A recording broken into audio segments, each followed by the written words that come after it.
One of our key goals in any sales call is to provide value to our customers every time we visit, to deliver real value through the efficient use of time, strong processes, and appropriate channels. We deliver value in two ways. There's functional value, which is the mechanics of what we actually do and how we do it. Did I deliver the product? Did I move things around? Did I save them money? Then there's emotional value. That's the kind of relationship that you create with people. Which of these two do you think are the strongest and most memorable? If you said emotional, you are correct. It's about creating relationships with people. If you provide value in that regard, you'll be able to do much better. When you call your local pizza company and they answer the phone, "Good evening, Mr. Hogg, would you like the same order as last time?" They are providing functional value. They are using the technology to speed up the transaction and make it easier for me to order. But they are also providing emotional value, because they are treating me like a valued customer. They know me. They know my preferences. Let me give you a couple of real-life examples of what I mean. I want to tell you about Rogers Cellular. Now, I must tell you that where I live, we love to hate our cellular companies. Maybe you do too. But we're an equal opportunity hater, Rogers, Bell, it doesn't matter. I think it's a national obsession.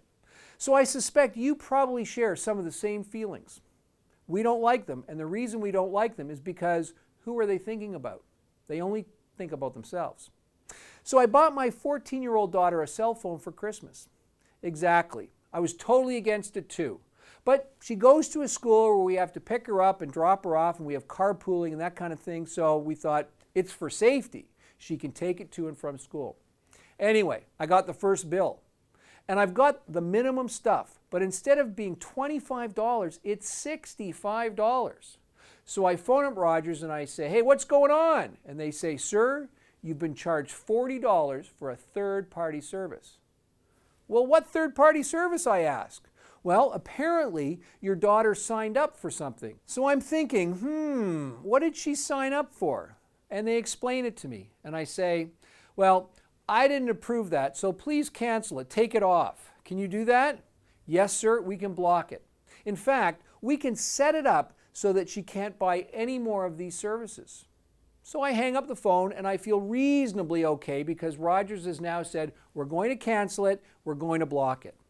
Anyway, about a half hour later, I happen to look at my cell phone and I see there's a voicemail message. But I didn't hear the phone ring, so I'm wondering, well, what was that about? Pick up my voicemail. It's the rep from Rogers. "Mr. Hogg, I just wanted to let you know that this is a situation that often occurs where people don't realize they've actually ordered a third-party service because the way they do it is not necessarily clear. So I'm sure your daughter probably didn't realize what she'd done and how it had impacted her costs. And because you've called after receiving the first invoice, we're going to credit you the entire first month, the $40. However, you understand that if she were to ever sign up again, this offer would not be made again." What do you think? That's a woohoo, right? Totally exceeded my expectations and reset my expectations for the future. I was just pretty happy to ensure it wouldn't happen again, and they've said, "You know what? Happens a lot. People don't understand. Sometimes the third-party guys are doing it. They're trying to build up their databases. We're the carrier. It's not really our responsibility, but because of the situation, we're prepared to refund it." That day, my loyalty went up significantly for Rogers. It even earned them points the next time they upset me. Now, I still hate them, but not as much, because they made me feel important. They made me feel valued.